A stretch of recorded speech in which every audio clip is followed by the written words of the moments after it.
Colonel Tahir منصور نے اس ساری جدوجہد کو اس کا حصہ بن کر دیکھا تھا۔ ان کے ذہن میں جو خدشات پل رہے تھے، بعد میں ان کی تصدیق ہو گئی۔ وہ نہیں چاہتے تھے کہ کسی ممکنہ ایڈونچر کی صورت میں ان کے جوانوں کو محض قربانیوں کی تاریخ مرتب کرنے ہی کے لیے مختص کر دیا جائے۔ ہیڈ کوارٹر کی طرف سے مکمل اندھیرا تھا، لیکن ان کی حقیقت شناس نظروں نے آنے والے وقت کو پہلے سے دیکھ لیا تھا۔ میرے خیال سے یہ پوسٹ بالکل غیر محفوظ ہے، دوسروں سے الگ تھلگ۔ ممکنہ حملے کی صورت میں ان تک امداد پہنچنا بھی ممکن نہیں رہے گی۔ انہوں نے طارق پوسٹ کی طرف اشارہ کرتے ہوئے کیپٹن افتخار سے کہا۔ کیپٹن افتخار نے اپنے سی او کے اندیشے کو سمجھتے ہوئے صورتحال کا جائزہ لیا اور اپنے جوانوں کے ساتھ ریکی پر نکل گئے۔ طارق پوسٹ کے ارد گرد کوئی بھی ایسی جگہ دکھائی نہیں دے رہی تھی جہاں اس کی حفاظت کے لیے ایک اور مورچہ قائم کیا جائے۔ اس جوان مرد کپتان نے ہمت ہارنا سیکھا ہی نہیں تھا۔ راستے تراش خراش کر انہوں نے بلاخر طارق پوسٹ کے شمال میں غلام جان پوسٹ قائم کر دی۔ طارق پوسٹ کے گرد اگرد 7 راستے نکلتے تھے، جن کی پوزیشن ایسی تھی کہ ان میں کسی بھی ہوائی یا توپ خانے کے حملے کی صورت میں پناہ لی جا سکتی تھی۔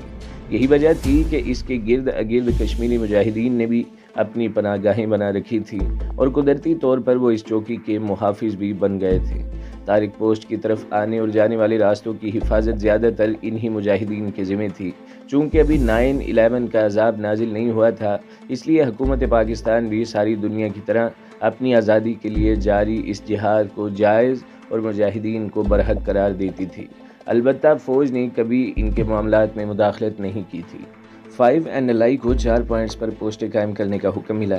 ان 4 پوسٹوں میں ملاپ رکھنے کے لیے 5NLI کے جاباز سی او نے لائن آف کنٹرول کے قریباً 1 کلومیٹر آگے اپنا ملاپ ہیڈ کوارٹر قائم کیا، جس کو بدر پوسٹ کا نام دیا گیا۔ اس کے ساتھ ہی انہوں نے اپنے جوانوں کو لائن آف کنٹرول سے آگے 21 تا 24 کلومیٹر ایریا میں پھیلا دیا۔ ان شیر دلوں نے اس ایریا میں 26 پوسٹیں بنا لی۔ ہر پوسٹ پر 5 سے 25 تک افسر اور جوان موجود تھے۔ کمانڈنگ آفیسر نے صورتحال کی سنگینی کو محسوس کرتے ہوئے مکمل منصوبہ بندی کی اور آخر میں صورتحال یہ تھی کہ ایک یونٹ کے قریباً 95 مربع کلومیٹر کے علاقے کو اپنی کنٹرول میں لیا ہوا تھا۔ ایک پوسٹ پر عموماً 3 دن کی خوراک رکھی جاتی ہے۔ یہاں کے بے رحم موسم کے پیش نظر بسا اوقات یہ بھی ناممکن ہو جاتا ہے کہ ان 3 دنوں میں مرکزی مستقر سے کسی پوسٹ پر خوراک بھیجے جائے۔ حالت جنگ میں تو اس کا تصور بھی نہیں کیا جا سکتا۔ جنگ کی صورت میں تو یہاں تک کمک پہنچانا عام حالات میں بالکل ہی ناممکن ہو جاتا ہے۔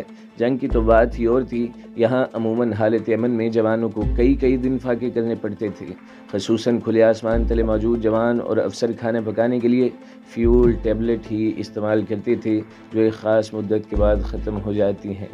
13NLI کو 18 کلومیٹر پر پھیلے ایریا کی حفاظت ممکن بنانی تھی۔ انہوں نے کافر پہاڑی کے گرد 3 پوسٹیں قائم کر لی تھی۔ 31 ایک ہی رجمنٹ وانکو میں تھی، جہاں وہ براہ راست دشمن کی توپوں کی زد میں رہتے تھے، اور ساری رجمنٹ ایک بڑے پہاڑی تودے کے نیچے چھپ کر دشمن کا مقابلہ کرتی تھی۔ جب بھی وہ اپنی کمین گاہوں سے نکلتے، ان پر دشمن فائرنگ شروع کر دیتا، اس لیے ان کی تمام نقل و حرکت رات کے اندھیرے میں ہوتی اور ہر لمحہ اپنی جان ہتھیلی پر رکھ کر ہی وہ یہاں موجود تھے۔ اس لڑائی کا ایک اہم کردار 24 سندھ رجمنٹ بھی تھی، جسے جنوری 1999 میں ڈومیل سیکٹر کی حفاظت کے لیے بلایا گیا۔ اس محاذ کی چوڑائی قریباً 45 کلومیٹر ہے، جسے کرنل طاہر اکبر نے 3 حصوں میں تقسیم کر دیا۔ اس شیر دل یونٹ نے 15 ہزار فٹ کی بلندی پر 8 پوسٹیں بنائیں، جہاں عام حالت میں آکسیجن کی کمی کی وجہ سے سانس لینا بھی دشوار ہو جاتا ہے۔ ان کے دائیں بائیں 12 اور 10 NLI تعینات تھی۔ جو لوگ اس میدان کو سجا رہے تھے، ان کے نزدیک اب میدان لگ گیا تھا۔ کسی بھی لمحے کچھ بھی ممکن تھا۔ اب ان جوانوں اور افسروں کو اس دشمن کا انتظار کرنا تھا، جس سے 2 ہاتھ کرنے کے لیے انہیں میدان میں اتارا گیا تھا۔ اپنی دانست میں جس جرنیل نے دشمن کو سرپرائز دینے کا اہتمام کیا تھا، شاید اس کا گزر بھی کبھی ان علاقوں سے نہ ہوا ہو۔ یہاں ایک سانس اپنا مول چکاتی ہے۔ دنیا میں سب سے زیادہ ایوالانچ اس علاقے میں آتے ہیں۔ ان سب شکنوں نے کب تک موسم کی عذابناکیاں برداشت کرنی تھی؟ کب تک انہیں اس برفیلے جہنم میں رہنا تھا؟ کسی کو علم نہیں تھا۔ شاید ان کے کمانڈنگ افسروں سے بھی یہ سب کچھ پوشیدہ رکھا جا رہا تھا۔ کیوں؟ اس سوال کا جواب فی الوقت کسی کے پاس نہیں تھا۔ 12 NLI کو قریباً 22 کلومیٹر مربع کے دفاع کی ذمہ داری سونپی گئی تھی اور اپنی پوسٹیں قائم کرنے کے بعد اب وہ اندیکھے دشمنوں کے انتظار میں بیٹھے تھے جو وقت کے ساتھ ساتھ لمبا ہوتا جا رہا تھا۔ ابھی تک بھارتی اس علاقے میں واپس نہیں لوٹے تھے اور نیچے کسی محفوظ علاقے میں بیٹھے تھے۔ یہ لوگ کبھی کبھی یہاں گشت کرنے آتے یا پھر وقتی طور پر 2-4 دن کے لیے کوئی پوسٹ قائم کر کے واپس لوٹ جاتے۔ ان کے افسر شاید اتنی شدید سردی میں انہیں موت کی اس وادی میں دھکیلنے کا خطرہ مول لینے سے ڈرتے تھے اور یہ ایک طرح سے بے آباد سا علاقہ ہو چکا تھا جس سے اب گرمیوں میں ہی آباد ہونا تھا۔ بھارتی فوجیوں کے برعکس پاکستانی افسر اور جوان اس بلا خیز موسم کا جبر برداشت کرتے انتظار کا کرب سمیٹ رہے تھے۔ دن کو تو نیند کا تصور ہی نہیں کیا جا سکتا تھا، رات کو یہ خوف ان کے لاشعور میں ہمیشہ موجود رہتا کہ کسی بھی لمحے کوئی ایوالانچ آ جائے گا اور انہیں اپنے ساتھ ہزاروں من برف تلے لے جائے گا، جہاں سے شاید ان کے پیاروں تک کبھی ان کی لاشیں بھی نہ پہنچ سکے گی۔ 24 اور 25 فروری کی درمیانی رات ایک ایسا ہی عذاب لے کر آئی۔ 12 NLI کی پوزیشنوں میں سے ایک پر سپاہی سرور اور افسر جان سنتری ڈیوٹی دے رہے تھے جب انہوں نے ایک برفانی تودہ گرنے کی آواز سنی۔ افسر جان کا تعلق اسی علاقے سے تھا، اس لیے اس خطرے کو اس کے حساس کانوں نے سب سے زیادہ اور سب سے پہلے محسوس کیا تھا۔ اس نے اپنے قریبی ساتھی سرور کو جو کچھ فاصلے پر دوسری سمت پہرا دے رہا تھا آواز دے کر اپنی طرف متوجہ کرتے ہوئے اس خطرے کا احساس دلانا چاہا۔ سرور لونی آ گئی، اس نے اپنے پھیپھڑوں کی پوری طاقت سے چلاتے ہوئے کہا۔ سرور نے چونک کر اس کی طرف دیکھا۔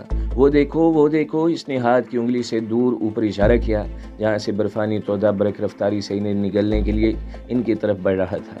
سرور تم اذان دو، میں باقی ساتھیوں کو خبردار کرتا ہوں، افسر جان چلایا۔ یہ بات ان کے ایمان کا حصہ بن چکی تھی کہ ایوالانچ کو دنیا کی کوئی طاقت تو نہیں روک سکتی، لیکن اذان کی آواز پر وہ رک جاتا ہے۔ سپاہی سرور نے اس پوزیشن میں اذان دینے کے لیے گن کاندھے سے لٹکائے ہوئے کان میں انگلیاں دے لی۔ افسر جان بھاگتا ہوا اگلو تک گیا۔ اس نے اپنی دانست میں بہت ہمت کی تھی، لیکن برہم لونی کے سامنے وہ ہار گیا۔ ان لمحات میں جب افسر جان نے اگلو کا دروازہ کھول کر اپنے افسروں اور ساتھیوں کو ہوشیار کرنا چاہا، لونی اس کے سر پر پہنچ چکی تھی۔ بے رحم ایوالانچ نے پلک جھپکتے ان سب کو نگل لیا تھا۔ حیرت انگیز طور پر سپاہی سرور جس نے آذان کا آغاز کیا تھا اس سے محفوظ رہا تھا۔ وہ اس پوسٹ پر واحد زندہ بچنے والا جوان تھا۔ ایوالانچ نے میجر اسد اللہ، کیپٹن اعظم اقبال، صوبیدار غلام مہدی، نائب صوبیدار شکور خان، نائک عبدالوکیل، لانس نائک محمد علی، سپاہی افسر جان، سپاہی بابر علی، سپاہی محمد علی، سپاہی غلام قادر، سپاہی محمد عباس، سپاہی شکور جان، سپاہی رحمت جان اور سپاہی غلام محمد کو مرتبہ شہادت سے سرفراز کیا تھا۔ حیدران کی شہادتوں کا سفر آغاز ہو چکا تھا۔ انہوں نے ابتدائی میں جتنی جانوں کے نذرانے پیش کر دیے تھے، اس سے اندازہ لگایا جا سکتا تھا کہ ان کی انتہا کیا ہوگی، اور آنے والے وقت نے یہ دکھا بھی دیا تھا۔ اس علاقے میں موجود باقی جوانوں کو بھی اس سے کچھ مختلف صورتحال کا سامنا نہیں تھا۔ صبح سے شام کرنا کاردار ہو رہا تھا۔ سب سے زیادہ تکلیف دہ بات یہ تھی کہ ابھی تک وہ یہ سمجھنے سے قاصر تھے کہ اس مہم جوئی کا مقصد کیا ہے۔ اگر انہیں یہ علم ہوتا کہ وہ سری نگر پر قبضہ کرنے جا رہے ہیں تو ان کا مورال آسمان کی بلندیوں کو چھو رہا ہوتا۔ یہ تو ان کے اپنے اندازے تھے کہ یہاں انہیں کیا ہونے والا ہے۔ ابھی تک نہ تو ان کے کمانڈنگ افسروں کو بریف کیا گیا تھا، نہ ہی انہیں کچھ بتایا گیا تھا۔ مارچ کے آغاز تک زندگی کا یہی معمول رہا۔ اس دوران ایسا کوئی موسمی عذاب نہیں تھا جو ان پر نازل نہ ہوا ہو۔ 12 مارچ کو میجر جنرل جاوید حسن نے انہیں سرپرائز وزٹ دیا اور وہ 12 NLI کے زکریا بیس پھر مڈل پوائنٹ تک گئے اور انہوں نے کنٹرول لائن کے پار دشمن کے علاقے میں داخل ہونے والا پہلے اعلیٰ فوجی افسر کا اعزاز بھی حاصل کیا۔ میجر جنرل جاوید حسن نے دور دور تک پھیلی پوسٹوں پر موجود قریباً ہر جونیئر افسر سے ملاقات کی یا فون پر بات کی، ان کی ہمت کی داد دی، ان کی حوصلہ افزائی کی اور واپس لوٹ گئے۔ 26 مارچ کو 3-4 مزید اعلیٰ افسران نے دورہ کیا، جوانوں سے ملاقاتیں کی، ان کی حوصلہ افزائی کی اور انہیں ڈٹے رہنے کی تلقین کی۔ اب یہاں موجود چھوٹے اور بڑے افسران، سردار صاحبان اور جوان کم از کم یہ ضرور سمجھ گئے تھے کہ بھارت کے ساتھ کوئی بڑا مارکا ہونے کے امکانات ہیں۔ اس مرحلے پر جوانوں کے دلوں میں یہ بات گھر کر گئی کہ ضرور انہیں سری نگر پر قبضے کے لیے تیار کیا جا رہا ہے، جو ان کے لیے خواب تھا، جس کی تعبیر اپنی زندگی میں دیکھنا ان کی سب سے بڑی خواہش تھی۔ مقبوضہ کشمیر میں مجاہدین کی بڑھتی سرگرمیوں نے لائن آف کنٹرول پر بھی حالت جنگ کا سما باندھ رکھا تھا۔ آئے روز بھارتی اور پاکستانی فوجوں میں جھڑپیں معمول بنتی جا رہی تھیں اور پاکستانی فوج کی جونیئر قیادت جلد از جلد دشمن سے روبرو مقابلہ کر کے 1971 کا بدلہ چکانے کی آرزومند تھی۔ ان کی یہ خواہش پوری ہوگی یہ جان کر جوانوں کا مورال بڑھنے لگا تھا، جس نے اپنی انتہاؤں کو 28 مارچ 1999 کو چھوا، جب حیرت انگیز طور پر گلتری پوسٹ پر قریباً 10 بجے ایک ہیلی کاپٹر لینڈ ہوا۔ ابھی تک کسی کو علم نہیں تھا کہ اس میں سوار کون ہے۔ گلتری پر موجود جونیئر افسران اور جوان حیرت سے دنگ رہ گئے جب انہوں نے دیکھا ہیلی کاپٹر سے اتر کر آنے والا پہلا شخص کوئی اور نہیں بلکہ پاکستانی آرمی کا چیف جنرل پرویز مشرف ہے، جس کے عقب میں 10 کور کے lieutenant general Mahmood, chief of general staff general Aziz Khan اور میجر جنرل جاوید حسن ہیں، جو چند روز پہلے یہاں کا دورہ کر کے گئے تھے۔ جنرل جاوید حسن اپنی ٹروپس کی کامیابی پر بڑے خوش دکھائی دے رہے تھے۔ انہوں نے چیف آف آرمی سٹاف اور ان کے ہمراہیوں کو بریفنگ دی اور انہیں بتایا کہ تقریباً ہر قابل ذکر جگہ پر ان کا قبضہ ہے اور سری نگر دراس روڈ کا ہدف ان کی توپوں کی زد میں ہے۔ مجاہدین پہلے سے ہی اس علاقے میں سرگرمی عمل تھے۔ پاکستانی فوج کی موجودگی سے انہیں مزید تقویت ملی اور وہ بھارتی فوج کے لیے مسائل پیدا کرنے لگی۔ جنرل مشرف نے 1971 میں خواب دیکھا تھا جب وہ کپتان یا میجر تھے اور آج وہ اس خواب کو حقیقت میں ڈھلتا دیکھ رہے تھے۔ ان کی خوشی کا کوئی ٹھکانہ نہیں تھا۔ انہوں نے شاید اپنی زندگی کا سب سے خطرناک فیصلہ کر لیا تھا۔ انہوں نے تمام احتیاطی بالائے طاق رکھ کر کنٹرول لائن عبور کی اور دشمن کے علاقے میں قریباً 12 کلومیٹر کے فاصلے پر موجود زکریہ بیس پر جا پہنچے، جہاں 12 NLI کے CO لیفٹیننٹ کرنل امجد شبیر اور اس کے ماتحتوں نے چیف آف آرمی سٹاف اور ان کے ساتھیوں کا استقبال کیا تھا۔ دشمن کے علاقے میں 12 کلومیٹر اندر فوج کے چیف آف سٹاف کی موجودگی نے جونیئر افسر سردار صاحبان اور جوانوں کے بدن میں بجلیاں بھر دیں۔ ان کے جذبات دیدنی تھے۔ نعرہ ہائے تکبیر، نعرہ ہائے حیدری، پاکستان زندہ باد اور پاکستان زندہ باد کے نعروں سے برفیلے پہاڑ بھی گونجنے لگے۔ جنرل مشرف اس سے بھی آگے کی سوچ رہے تھے۔ انہوں نے جوانوں اور افسروں کو مزید سرپرائز دیا کہ وہ رات یہاں گزاریں گے اور اگلے روز عید کی نماز اپنے جوانوں کے ساتھ یہاں پڑھنے کے بعد ہی واپس روانہ ہوں گے۔ اس خبر نے تو اس محاذ پر موجود جوانوں اور افسروں میں ہلچل مچا دی۔ چیف آف آرمی سٹاف کے کسی فیصلے کے سامنے کسی کو دم مارنے کی مجال نہیں تھی، لیکن 12 NLI کے لیے یہ سوچ ہی سہانے روح بنی ہوئی تھی کہ اگر خدا نخواستہ دشمن باخبر ہو گیا، وہ رات ہر جوان سردار صاحب اور افسر نے جا کر گزاری تھی۔ جب تک فوج کا چیف آف آرمی سٹاف یہاں موجود تھا، ان کے لیے ایک لمحے کی غفلت بھی تباہ کن ثابت ہو سکتی تھی۔ جنرل مشرف اور ان کے ساتھیوں نے اگلے روز عید کنٹرول لائن کے 12 کلومیٹر دور بھارتی علاقے میں اپنے جوانوں کے ساتھ منائی۔ انہوں نے ان سے مختصر خطاب کیا، ان کے حوصلوں کی بے پناہ داد دی اور انہیں آگاہ کیا کہ وہ نئی تاریخ رقم کرنے جا رہے ہیں، وہ تاریخ جو حالات کا دھارا ہی بدل کر رکھ دے گی۔ اس مجاہدانہ خطاب نے جوانوں کا مورال آسمان کی بلندیوں تک پہنچا دیا۔ انہوں نے جنرل صاحب سے وعدہ کیا کہ وہ اس مرتبہ بھارتیوں کو ایسا سبق سکھائیں گے کہ دوبارہ وہ کبھی پاکستان یا کشمیر کی طرف میلی آنکھ سے دیکھنے کی جرت بھی نہ کر سکیں۔ جنرل صاحب نے گھوم پھر کر اپنے ساتھیوں کے ساتھ، جن کے دلوں کی دھڑکنیں بے قابو ہو رہی تھیں، 10 بجے تک کا وقت گزارا، جس کے بعد اپنے جوانوں اور افسروں کے فلک شدہ افناروں میں ان کا ہیلی کاپٹر واپسی کی طرف روانہ ہو گیا تھا۔ جنرل مشرف اور ان کے ساتھیوں کی روانگی کے بعد یہاں کی جونیئر کمانڈ کو کوئی شک باقی نہیں رہا تھا کہ وہ ایک خوفناک اور تباہ کن جنگ لڑنے جا رہے ہیں، جس کا انجام صرف اور صرف ان کی فتح ہے، کیونکہ فتح کے علاوہ انہوں نے کسی دوسرے آپشن کا سوچا بھی نہیں تھا۔ کیپٹن انوج کے لیے شیپالی کی آمد سے زیادہ اہم اور کوئی خبر نہیں تھی۔ دونوں کی ملاقات آج 3 ماہ بعد ہوئی اور یہ 3 ماہ جس کرب میں کیپٹن انوج نے گزارے، اس کا اندازہ وہی لگا سکتا تھا۔ وہ گزشتہ 6 ماہ سے سری نگر میں تھا۔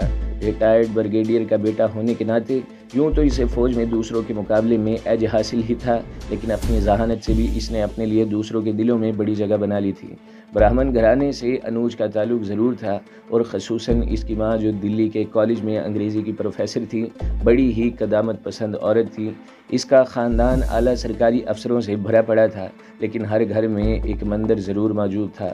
2-3 ماہ بعد کسی نہ کسی بڑے مندر کی یاترا اور وہاں کوئی بڑا چڑھاوا چڑھانا ان کا معمول تھا۔